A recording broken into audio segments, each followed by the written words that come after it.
Ah, ah, ah. Oh, hello. Are you feeling a little overwhelmed by tech? Are you overwhelmed by everything you see in the news and constant information being pumped at you? Back in the 60s, it was called the machine or the man. And what it meant was you can't give it all your attention. Now, what I want to do is propose a couple of solutions later on in the video to let you know 3 reasons why the hippies were right and why it's possible to tune in, turn on, and drop out without becoming a vegetable.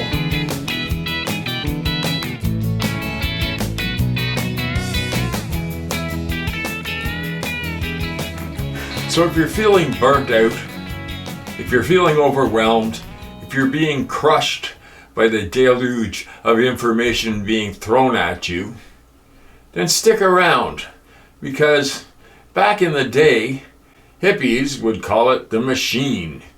I'm going to propose some solutions to your burnout, some solutions to getting out of the machine, so to speak, of getting out of the cyber matrix that really are going to help your mental health and going to help the world become a slightly better place.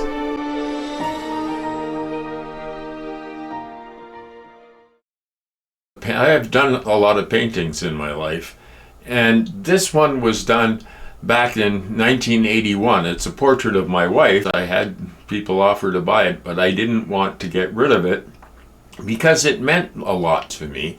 I put my heart and soul into it. That's something AI can never do. The art that comes from one's soul can never be replaced by machines that just aggregate stuff from all over the internet.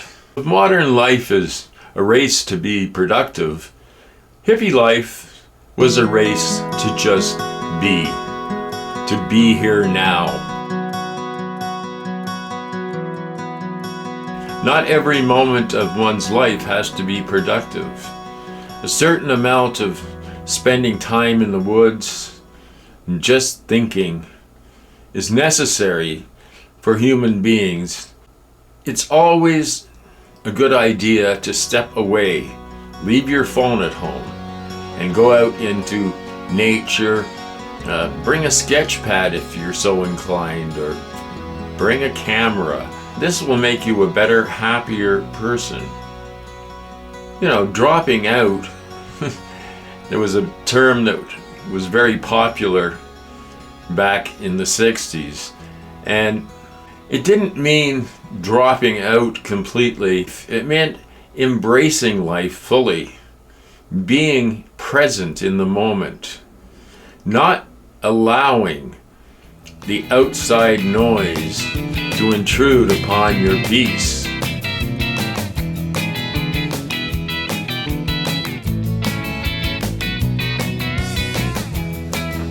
So if you're totally caught up in this cyber video matrix, I would challenge you to do one small task manually today. Maybe gardening, maybe fixing something with a hammer and nails, maybe painting your house, but getting away from the digital just for a little while.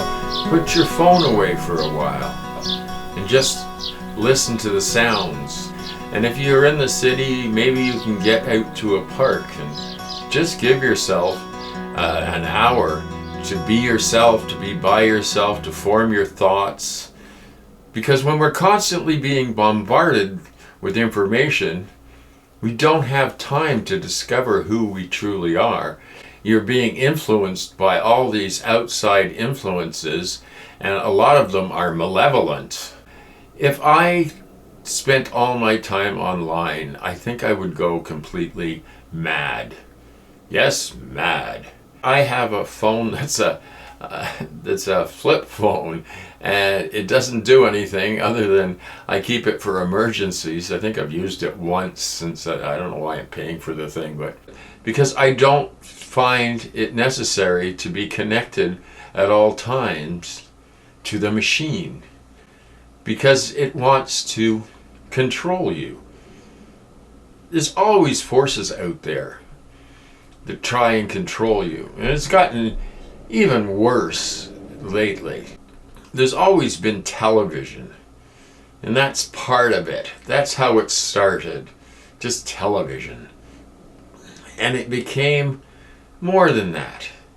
It later became being plugged into your devices 24/7 and being totally overwhelmed and overloaded with information that you don't really need.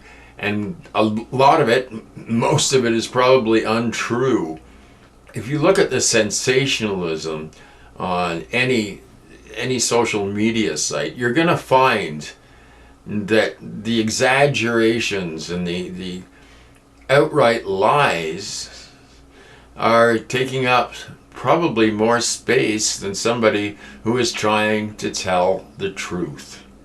So it is important for you to get away from it once in a while.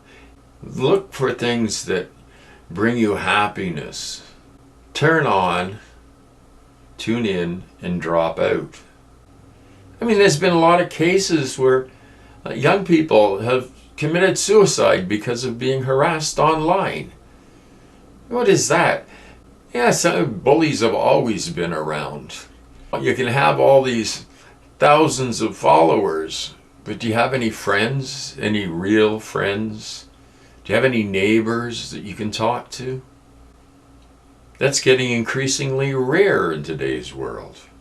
I grew up in a neighborhood, and this was long before the internet age. Computers at the time took up an entire room and had to be air conditioned like to almost freezing, and everything was on big rolls, and most people didn't have any idea because it was a long time until the PC was actually put out there. Computing was a hobby for nerds, and that was about it. We didn't have followers. We didn't have people that you could unfriend or people that you could say horrible things to. And there was a neighborhood. There was a neighborhood where people knew each other. But the hardware store was locally owned by your friend's or classmate's dad. You had a problem, you had to work it out. You know, you had to engage with your neighbors. In a lot of ways, neighborhoods have disappeared. So what I'm aiming to do with this channel is just a little corner of the internet that's a digital neighborhood. Sometimes I get the odd troll, and what I try and do is be nice back to them. This is an example of how kindness can be a weapon, and it usually works. I was at an open mic night. This is many years ago. I had my little keyboard, and it was sitting next to the stage, and everybody was waiting for their turn because everybody would get up and each performer would do a few songs, and people would either clap or say, "Get off the stage." No, most people in the audience were pretty decent about it. I remember waiting my turn to get up on stage, and this guy that I knew, hanging around with some new friends that he had, and being really disparaging and just like pointing at the keyboard and laughing, and I'm thinking, I knew this guy, and I thought he was my friend, but he was being influenced by these other people who were just there to be miserable, I guess. What I did when my turn came to get on stage, and before I played or anything, I said, "Hey, let's have a shout out for this guy who was being really horrible." I didn't say that he was being really horrible. I started praising him up and down and saying, "Wow, what a wonderful performer he is." And for many years he's been around, and everything turned around after that. After I got off the stage, He came up and was my best friend and was trying to be as nice as possible to me. He didn't realize that I'd seen what was going on before. But when you turn something around like that and return kindness and decency for nastiness, it's amazing how you can turn things around.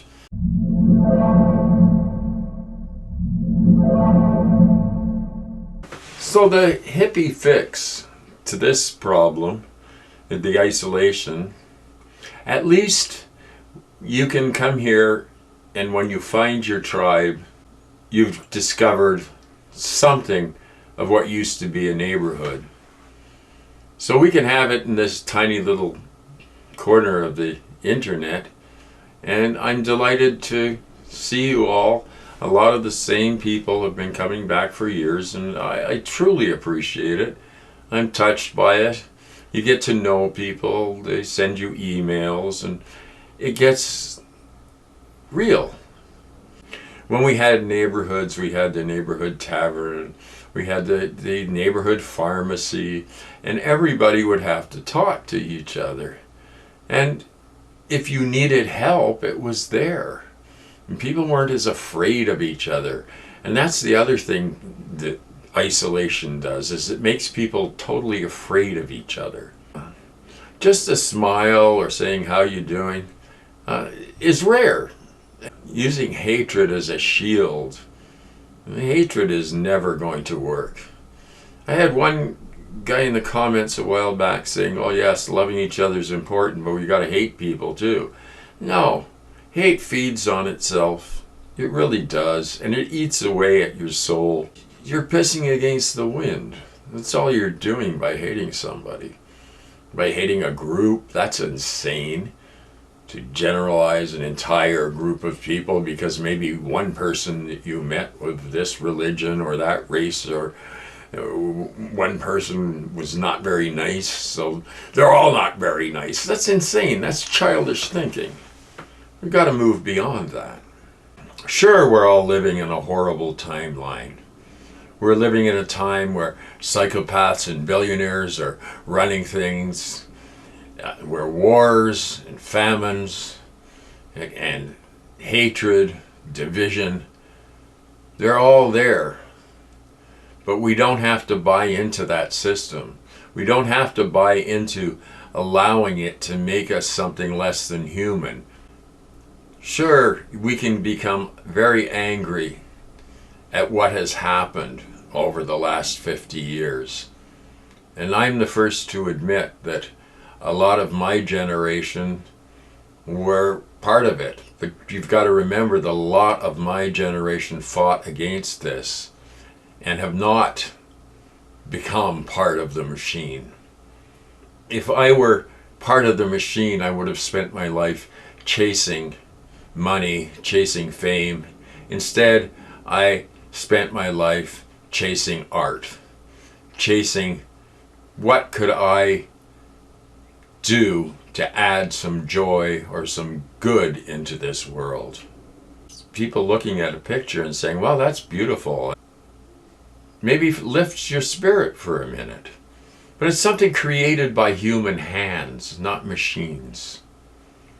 As long as we have machines pretending to do the creating for us, we're never going to experience what real art is, what humanity is still within us. No matter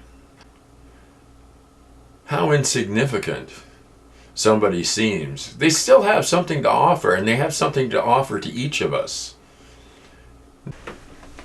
And the younger generation has it much tougher than we did. We grew up in a time where relative prosperity, even though it wasn't equally shared, and there was still a lot of poverty, a lot of people struggling, but not to the extent that we see now. I don't have a lot. Okay, I had a chance to buy a little house. Nothing fancy, just a small house. And today, that has become almost out of reach. The difference is astronomical. No matter how hard people work, they're just treading water or falling quickly behind. And it's very easy to blame the victim in this case. And that's where I see some people, older people, blaming the victim, blaming younger people. Well, no, they were born into the machine that was created by corporations, not by individuals, not by working people. The biggest enemy of democracy is ignorance. One of the most radical things you can do is to read a book. One of the most radical things you can do is to do something with your hands and to develop your mind. Do not rely on technology so much that you forget how to be human or how to do things.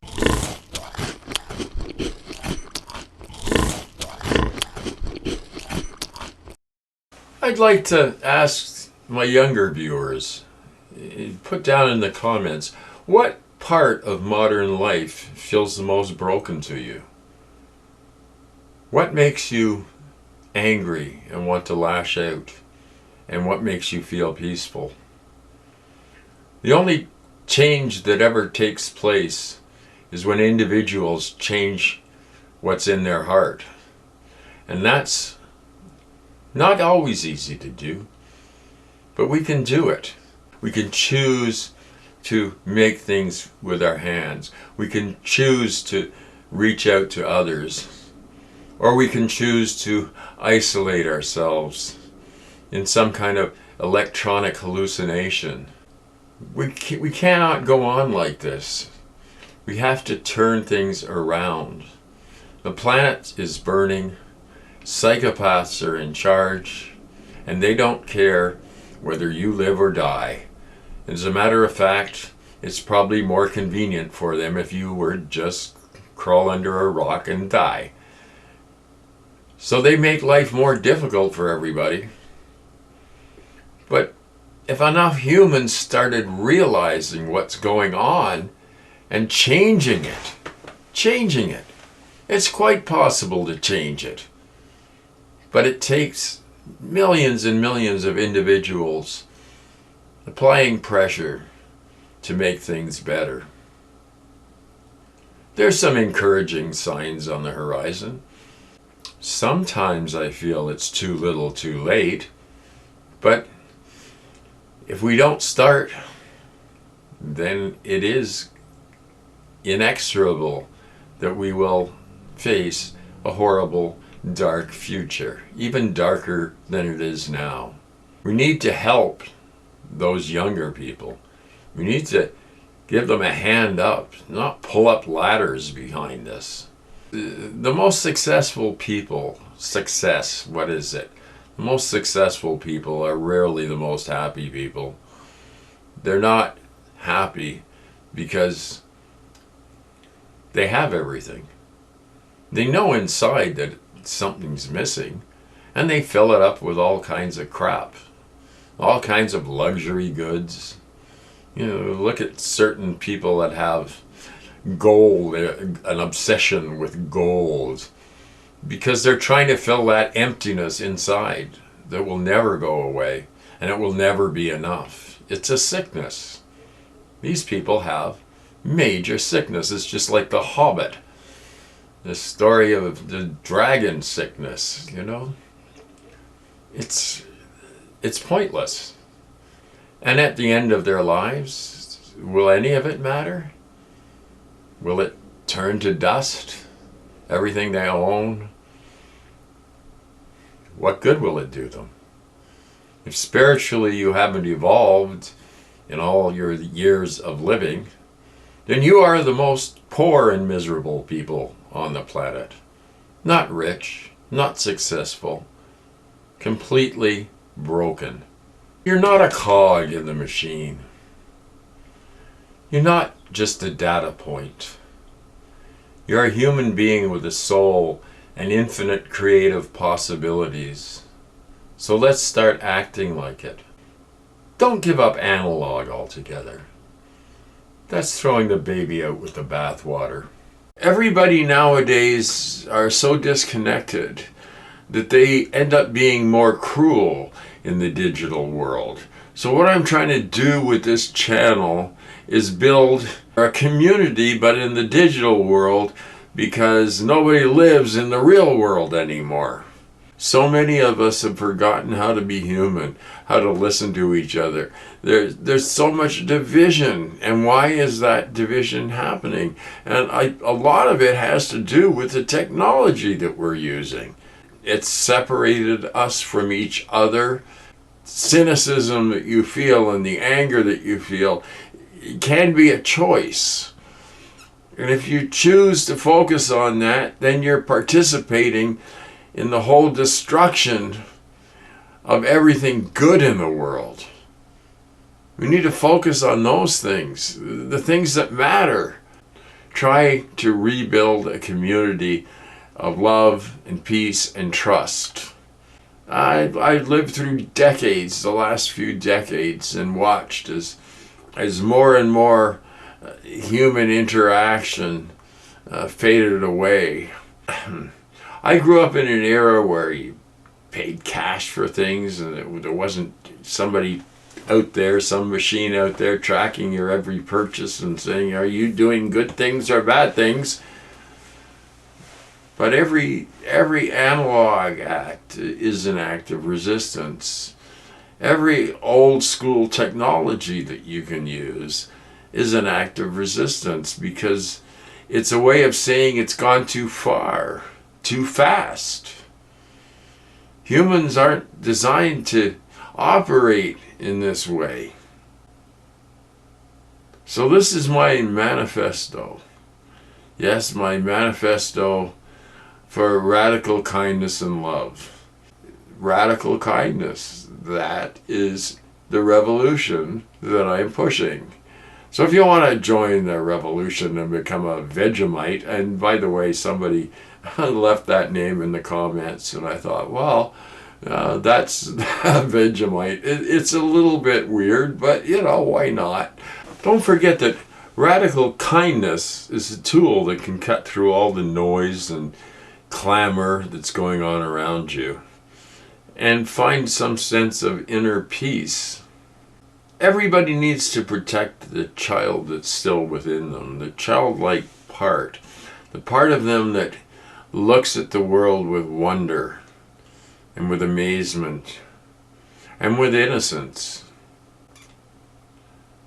Now, I'm an aging hippie. I realize that, and many people may look at this little YouTube experiment that I'm running as somewhat of a joke.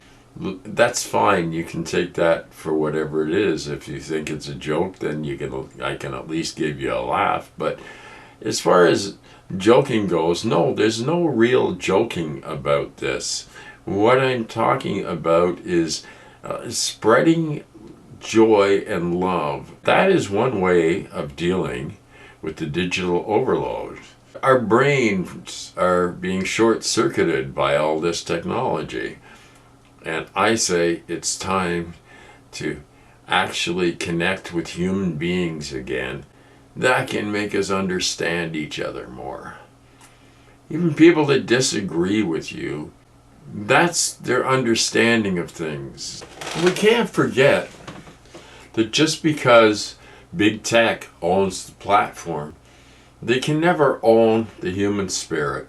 They can never own all of us, although they're trying to own our souls. It's up to us individually to do acts of radical kindness. That's the message behind this whole video. I can't think of anything else to add to it, except that please turn your cynicism into action. I'll see you hopefully soon. I hope you'll drop by again. And leave your comments. I answer every one. And no matter how many I get or how little I get, I make sure to answer them.